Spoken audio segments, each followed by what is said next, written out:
دیا کہ جس کو امتیوں نے دیا کے لیے باعث شرف اور فضیلت سمجھتے ہیں۔ خدا کا شکر ہے کہ اس نبی کی امتی ہونے کی حیثیت سے اللہ نے ہمیں اس نبی کی آج اطہار کی محبت مودت پر ساتھ قدم فرمایا۔ اللہ تبارک و تعالیٰ نے انسان کی خلقت کے بعد اس کی ہدایت کا اہتمام کیا کہ جس سے اس انسان کو اس کمال تک پہنچایا جا سکے کہ جو کبھی کمال ختم نہیں ہونے والا۔ اور اس کے لیے اللہ تبارک و تعالیٰ نے انسان کے لیے جہاں انبیاء رسول آئمہ کی شکل میں ہادیوں کا اہتمام فرمایا، وہیں پہ اللہ نے مکتوب شکل میں صحیفے نازل کیے، اپنی آسمانی کتابیں نازل فرمائی تاکہ انسان اس مکتوبی آئین اور دستور حیات کو بھی سمجھ سکے۔ اور پھر دیکھیے کچھ ایسے اوقات ہوتے ہیں کہ جس میں انسان خدا کے زیادہ قریب ہوتا ہے، کچھ ایسے مکان ہوتے ہیں جہاں انسان خدا کے زیادہ قریب ہوتا ہے۔ اب جو اللہ نے کچھ اوقات معین کیے، جیسے ان میں جمعۃ المبارک کا دن ہے، یا خدا نے کچھ ایسے مہینے بیان فرمائے جو زمانے جاہلیت میں بھی غربت کے مہینے سمجھے جاتے تھے، اور اسلام نے بھی اس کی تائید کی کہ وہ غربت کے مہینے ہیں۔ ان غربت کے مہینوں میں سے ایک مہینہ ماہ رجب مرجب کا مہینہ ہے، اور حضرت امام جعفر صادق علیہ السلام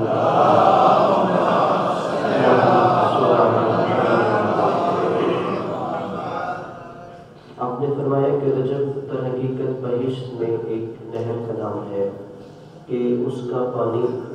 دودھ سے زیادہ سفید اور شہد سے زیادہ میٹھا ہے۔ اور امام نے فرمایا جو بھی بندہ اس مہینے میں ایک بھی روزہ رکھے گا اللہ اسے اس نہر سے سیراب کرے گا۔ اور پھر امام جعفر صادق علیہ السلام فرماتے ہیں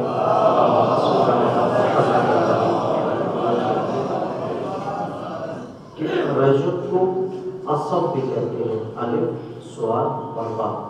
کہ رجب کو رجب اصب بھی کہا جاتا ہے۔ امام نے فرمایا اصب اسے کہتے ہیں کہ جس کا معنی ہے رحمت کا برسنا، رحمت کا اترنا، چونکہ اس مہینے میں اللہ اپنے بندوں پر اپنی رحمت بہت زیادہ نازل کرتا ہے، اسے لیے اسے رجب الاصب بھی کہا جاتا ہے۔ یعنی ہمیں ذہنی طور پر آمادہ ہونا چاہیے کہ جو اللہ کی رحمت اس مہینے میں برس رہی ہے، ہم خدا سے دعا کریں کہ ہم بھی اس رحمت کے مستحق ٹھہر سکیں۔ اور اس مہینے میں روایات میں دو اعمال کی زیادہ تاکید ہے کہ ایک انسان روزہ رکھے اور دوسرا انسان زیادہ سے زیادہ استغفار کرے۔ اور یہاں تک روزے کی تاکید ہے کہ امام علیہ السلام فرماتے ہیں کہ اگر کوئی انسان ایک روزہ ماہ رجب المرجب میں رکھتا ہے تو وہ جہنم سے 1 سال کی دوری پہ چلا جاتا ہے۔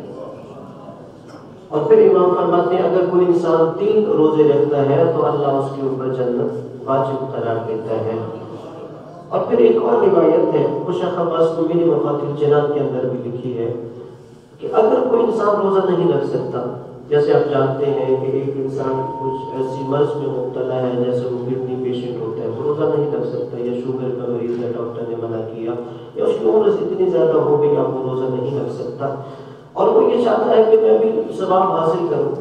کہ پہلے ساری زندگی مجھے پتہ نہیں چلا کہ اس مہینے میں روزہ رکھنے کے اتنا ثواب ہے، تو کیا میں پھر اس ثواب سے محروم رہتا ہوں؟ معصوم نے فرمایا نہیں، اگر وہ روزہ نہیں رکھ سکتا تو معصوم نے صرف 2 سطروں کی ایک تسبیح ہے۔ معصوم نے فرمایا اگر ہر روز وہ 100 دفعہ یہ تسبیح پڑھ لے تو اللہ اسے روزے کے برابر ثواب عطا کرے۔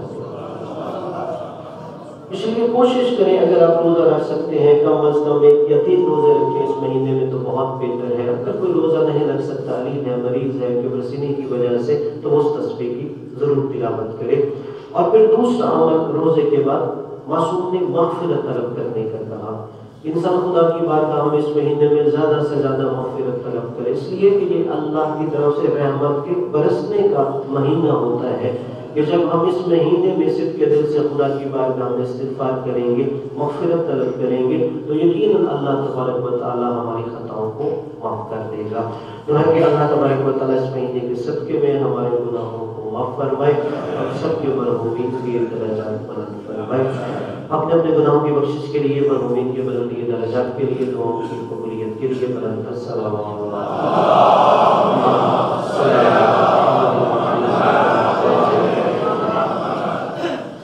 پھر اس مہینے کی جو اسلامی مناسبات ہیں، یکم رجب کو حضرت امام محمد باقر علیہ السلام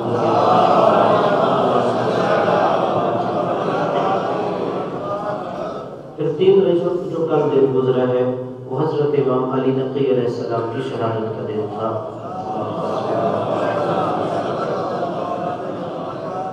اور پھر 5 رجب جو کل آنے والا دن ہے اس میں امام علی نقی علیہ السلام دنیا میں تشریف لائے تھے۔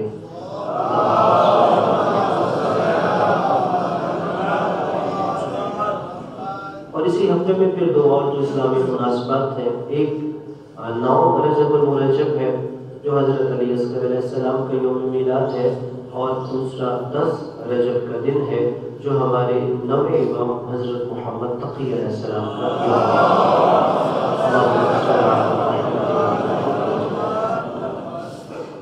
اگر 10ویں امام کے حوالے سے تھوڑا سا عرض کروں کہ امام علیہ السلام کی کل عمر مبارک 40 برس تھی، کہ 3 رجب المرجب شہادت کا دن، 5 رجب آپ کا یوم میلاد ہے، 214 ہجری دنیا میں تشریف لائے اور 254 ہجری آپ نے دنیا سے پردہ فرمایا تھا۔ کل 40 آپ کی زندگی ہے، لیکن جب آپ منصب امامت میں آئے تو اس وقت آپ کی عمر مبارک صرف 6 سال اور 4 مہینے تھی۔ امامت کے لیے یہ نظریہ نہیں ہے کہ امام بالغ ہوگا تو پھر وہ مسند امامت سنبھال سکتا ہے، بلکہ اس حوالے سے روایت ہے، معصوم نے فرمایا الامام امام ولو کان صبیا، کہ امام امام ہوتا ہے اگرچہ وہ ماں کی آغوش میں ہی کیوں نہ۔ یعنی ایسا نہیں ہے کہ جیسے ہم گناہگار لوگ ہوتے ہیں، اپنے کمالات کے لیے، اپنے علم کے لیے سن و سال کے محتاج ہوتے ہیں۔ ہمارا علم کسبی ہوتا ہے۔ کسبی کا مطلب یہ ہے کہ ہم خود محنت کرتے ہیں، وہ علم حاصل کرتے ہیں، پھر ہمارے اندر تھوڑا سا علم آتا ہے۔ لیکن جو آئمہ کا علم ہے وہ علم لدنی ہوتا ہے۔ اس کا مطلب یہ ہے کہ وہ دنیا میں کسی سے سیکھنے کے محتاج نہیں ہوتے، خدا کے عطا کردہ علم کے مالک ہوتے ہیں۔ تو جب اللہ تبارک و تعالیٰ کی طرف سے عطا کردہ یعنی علم لدنی کے مالک ہیں، تو پھر ان کے لیے سن و سال کی قید بے معنی رہ جاتی ہے کہ وہ عمر آگے بڑھے گی تو ان کے اندر فضائل و کمالات آئیں گے۔ اور اس حوالے سے تسنن عالم نے بھی ایک روایت لکھی ہے، وہ بظاہر تو دوسرے امام کے بارے میں ہے، لیکن سارے آئمہ اس معیار پہ اترتے ہیں، اس لیے کہ دوسرے امام ہو یا 10ویں امام ہو، سبھی کو اللہ نے مسند امامت عطا کیا ہے۔ کہ حضرت امام حسن مصطفیٰ علیہ السلام جب دنیا میں تشریف لائے،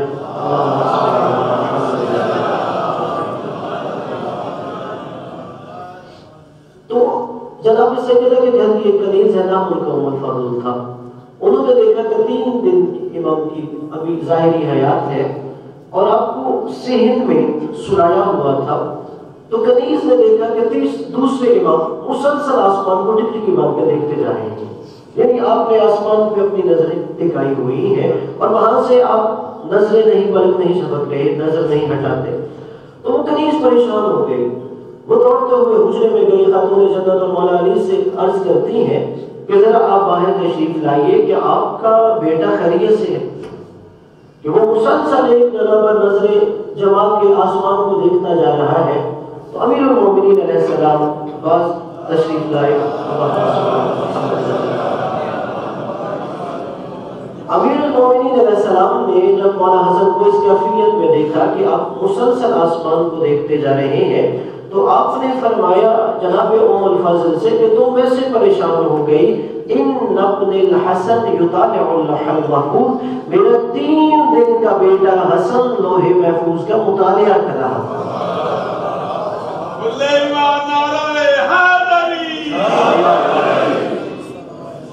تو اس لیے امامت سے 9 سال کی محتاج نہیں ہوتی۔ تو جب یہ امام مسند امامت پہ آئے، 6.25 سال آپ کی عمر مبارک تھی، امام کی زندگی کا بس احاطہ کرنے کے لیے اگر میں عرض کروں، دو ایسی چیزیں ہیں کہ جو آج بھی ثقافت اہل بیت کے ذریعے ائمہ میں سے 10ویں امام نے ہم تک پہنچائی ہیں۔ ان میں سے ایک زیارت الجامعہ ہے، اور دوسری 18 ذی الحج کو جو امیر المومنین حضرت علی علیہ السلام کی زیارت پڑھی جاتی ہے، وہ زیارت ہے۔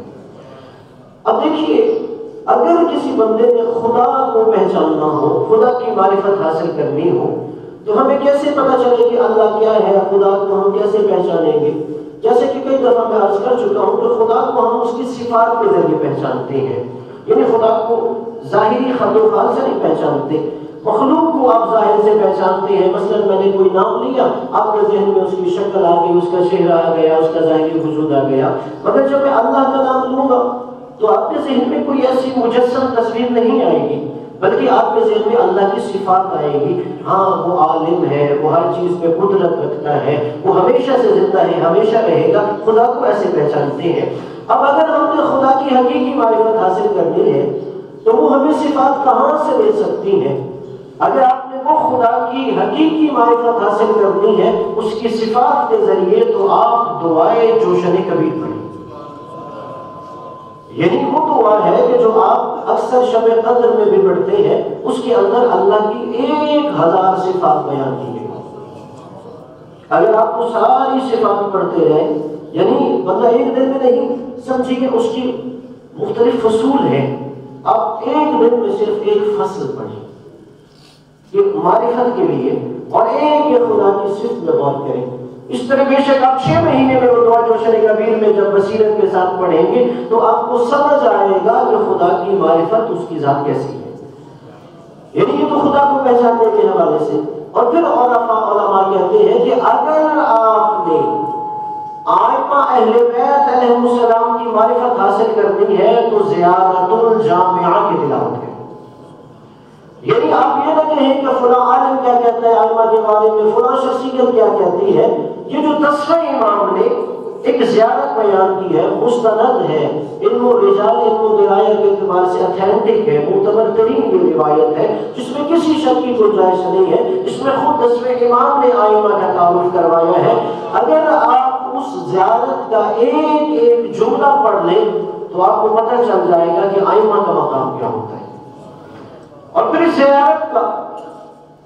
ایک اہم فائدہ یہ کہ ہم مستفید ہونا چاہتے ہیں۔ اگر آپ پسند کربلا جاتے ہیں تو آپ بے شک یہ زیارت پڑھیں، آپ قاضمین جاتے ہیں ائمہ کے روزوں پہ، آپ یہ زیارت پڑھیں، آپ سامرا جاتے ہیں ائمہ کے روزوں پہ، یہ زیارت پڑھیں، آپ جنت البقیع جاتے ہیں ائمہ کی یہ زیارت پڑھیں۔ بلکہ یہاں تک کہ آیت اللہ بروجردی کے حوالے سے ملتا ہے، وہ کہتے ہیں اگر کوئی انسان یہ چاہتا ہے وہ اپنے روزمرہ زندگی میں برکت حاصل کرے اور ائمہ کے وسیلے سے، تو آپ فرماتے ہیں نماز فجر کے بعد اپنے دن کی ابتدا زیارت الجامعہ سے کیا، یعنی جو 10ویں امام نے ہمیں زیارت دی ہے، آپ اپنے دن کی ابتدا، اگر یہ تمام ائمہ سے متعلقہ زیارت ہے، جیسے میں نے عرض کیا کسی ایک امام سے نہیں، کہ جب آپ دن کی ابتدا اس زیارت سے کریں گے تو ائمہ کے وسیلے سے خدا اس دن کو آپ کے لیے باعث برکت قرار دے گا۔ اور دوسری جو اہم زیارت ہے وہ بھی 10ویں امام سے منقول ہے، وہ 18 ذی الحج کو، کہ جب امام علیہ السلام کو مدینہ سے بغداد کی طرف لے جایا جا رہا تھا تو وہاں پر امام علیہ السلام جب راستے میں تھے تو 18 ذی الحج تک جب ہم کوفہ میں پہنچے تو امام علیہ السلام وہاں کوفہ میں پہنچے۔ اب دیکھیے بظاہر جو امام کو سپاہی گرفتار کرنے گئے وہ کوئی حکمدار نہیں تھے اہل بیت کے، وہ بنو عباس کے سپاہی تھے۔ تو امام علیہ السلام نے کہا کہ آج 18 ذی الحج کا دن ہے، یہ وہ دن ہے کہ جب ہمارے جد بزرگوار کی امامت و ولایت کا ظاہری اعلان ہو رہا تھا، تو کہا میں یہ چاہتا ہوں کہ یہاں رک کر میں 18 ذی الحج کو اپنے جد بزرگوار امیر المؤمنین کی زیارت کی تلاوت کروں۔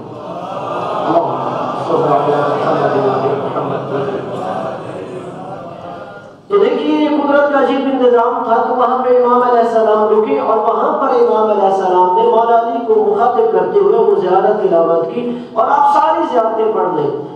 جتنی بھی آپ زیارتیں پڑھے ہوئے ان تمام زیارات میں جس زیارت میں سب سے زیادہ قرآن کی آیات بیان کی گئی ہے وہ یہی زیارت ہے جو 10ویں امام سے منقول ہے۔ یعنی امام بظاہر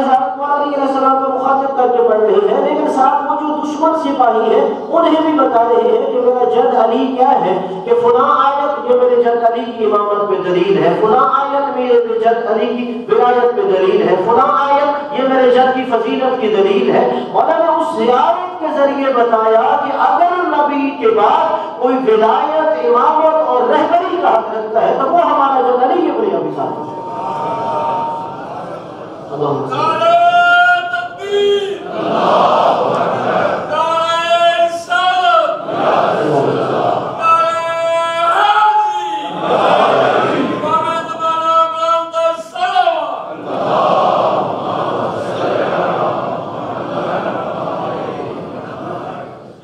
اللہ تبارک و تعالی ہمیں آئمہ کی سیرت سننے سن کر سمجھنے و سمجھ کر عمل پیرا ہونے کی توفیق عطا فرمائے۔ حضرت امام علی نقی علیہ السلام اور دیگر آئمہ کی ذوات مقدسہ پر بلند ترین صلوات۔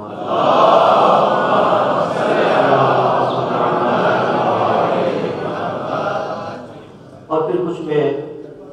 ملکی اور عالمی حالات کے حوالے سے عرض کرنا چاہوں گا کہ سب سے پہلے تو جو عالمی سطح پر دیکھا گیا کہ قرآن مجید کی پہلے سویڈن میں توہین کی گئی آخری ہفتے میں، اور 2 دن پہلے ہالینڈ میں بھی قرآن مجید کی توہین کی گئی، اور ہم تقریباً 15 سال سے مسلسل یہ دیکھتے ہیں کہ مغرب میں مختلف ممالک میں کبھی سید الانبیاء کی توہین کی جاتی ہے، کبھی قرآن مقدسہ کی توہین کی جاتی ہے۔ اب دیکھیے ہماری ان چیزوں کے ساتھ جذباتی وابستگی ہے اور اس کی توہین کرنا حرام ہے، لیکن اگر ہم اس کی جو روٹس ہیں انہیں جانیں کہ آخر کیا وجہ ہے مغرب کیوں بار بار یہ حملے کرتا ہے، اس حوالے سے اگر ہم اپنے بڑے صغیر خطے کے حالات کو ہی دیکھیں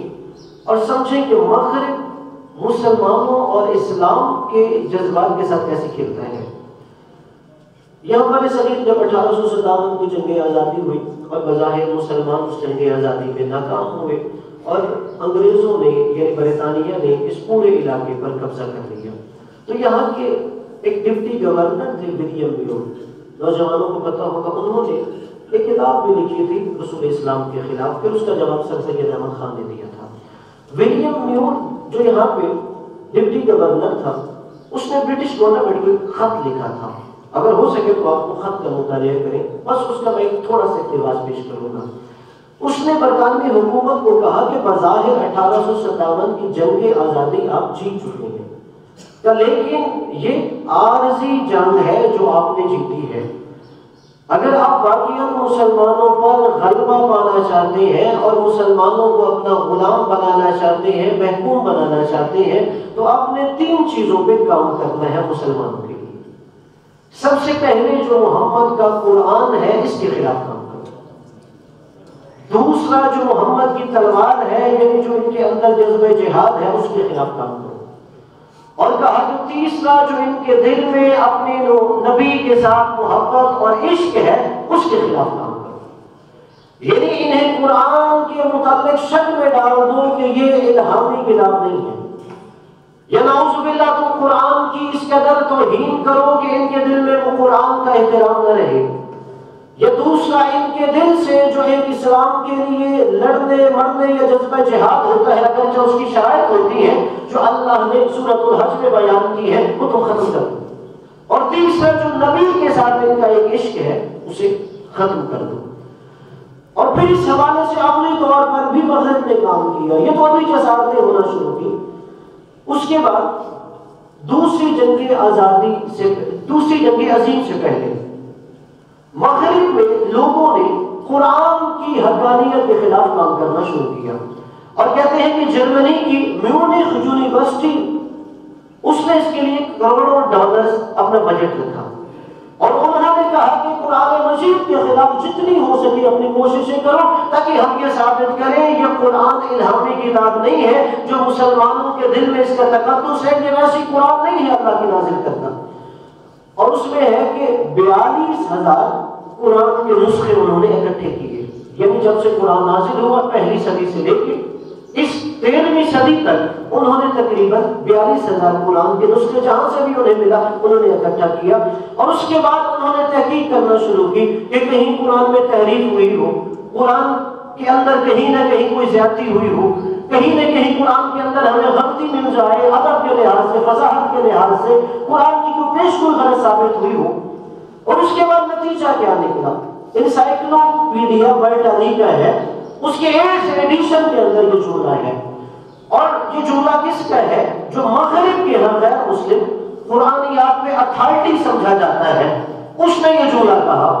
اس نے کہا ہم نے بہت یہ کوشش کی کہ قرآن کے اندر تضادات تلاش کریں، مگر اتنی کوشش کے باوجود ہم ایک بھی تضاد قرآن میں تلاش کرنے میں ناکام نہیں۔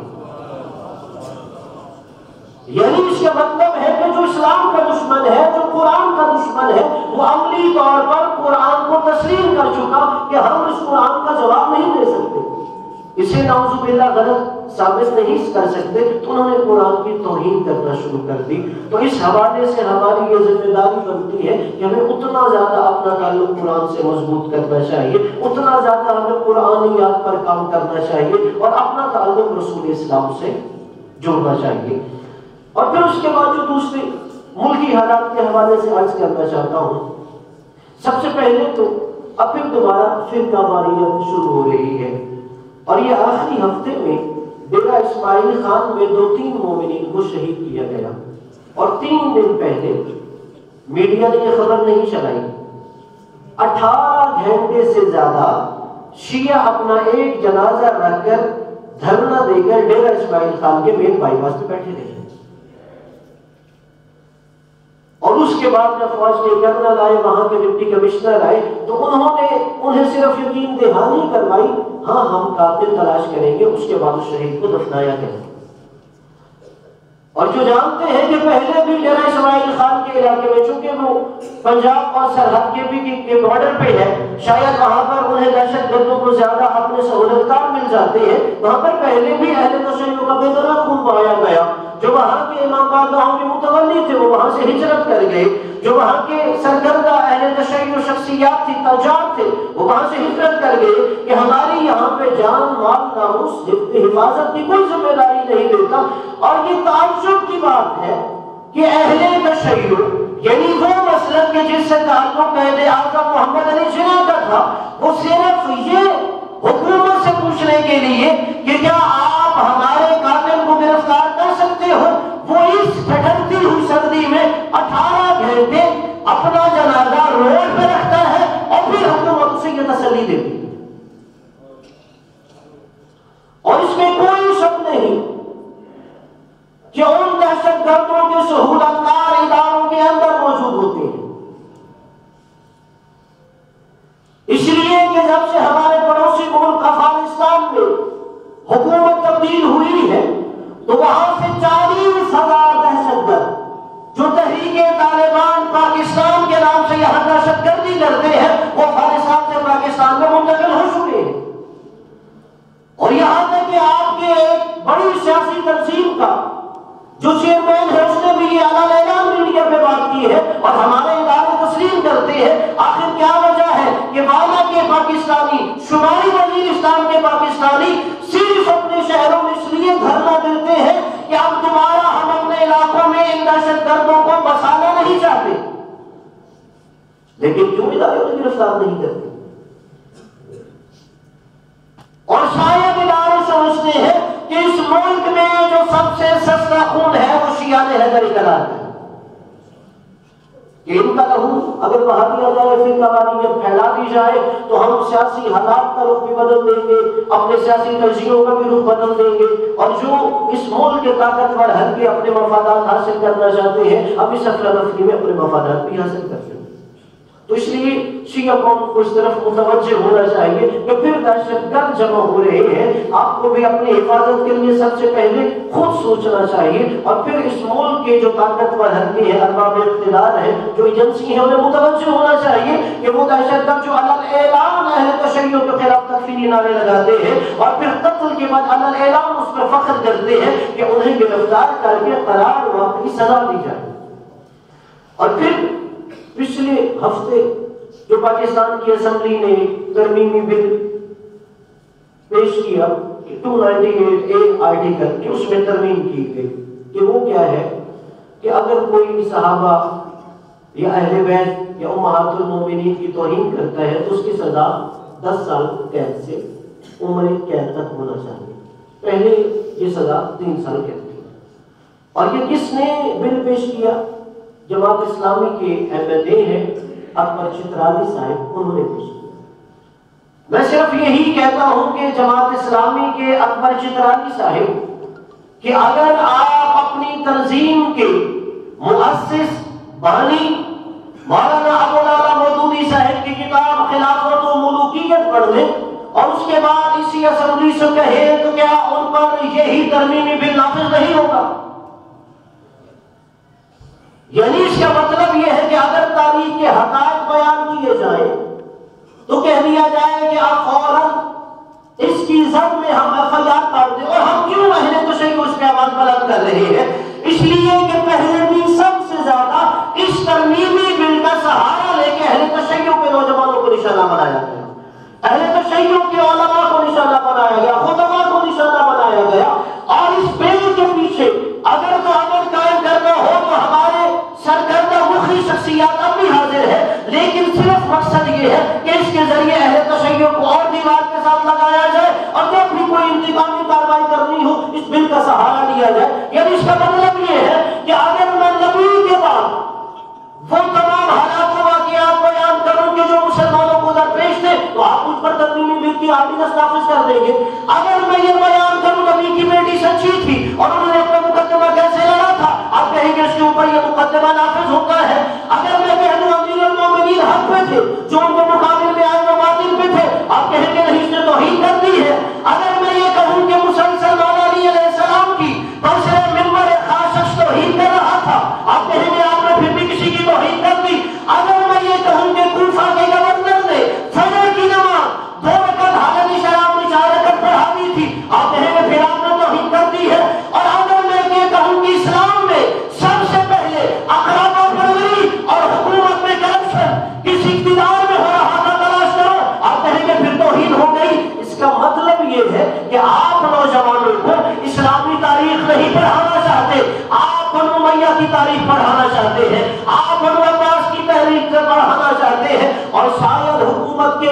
چند ایسی کالی بھیڑیں چاہتی ہے کہ ہم ایسے آرڈیننس کے ذریعے تاریخ اسلام کا چہرہ بدل دیں گے، اہل بیت علیہ السلام کے حق کو دبا دیا جائے گا. نہیں، ہر اہل بیت کے حکمران کی یہ فریضہ اور ذمہ داری ہونی چاہیے وہ اس سے ان کے خلاف صدائے احتجاج بلند کرے. اور اگر اس بل کو ترمیم کرنے میں کوئی ایسا ہمارے ملت کے اندر کا خطار ہے تو بددعا دل سے کیجیے، اللہ اسے اور اس کی نسلوں کو تباہ و برباد کرے کہ وہ چند اپنے مفادات کی خاطر قوم کے خلاف تحریکیں منظور کروانے میں پیش ہوتے ہیں. اور حکومت کو پتا ہے کہ جب ہمارے سربراہ مفتی جعفر حسین صاحب جیسے تھے، ضیاء الحق کا دور تھا، انہوں نے ایسا ہی ایک قانون منظور کروانا تھا. وہ اسلامی نظارتی کونسل کے بھی ممبر تھے اور باقی مختلف تنظیموں کے بھی ممبر تھے، حکومتی اداروں کے. ضیاء الحق نے کہا ایسے کرو، شیعوں کے قائد مفتی جعفر حسین صاحب کو بلا لو تاکہ وہ بھی آرڈیننس پہ سائن کر دیں. اور کہا اگر وہ نہیں ہے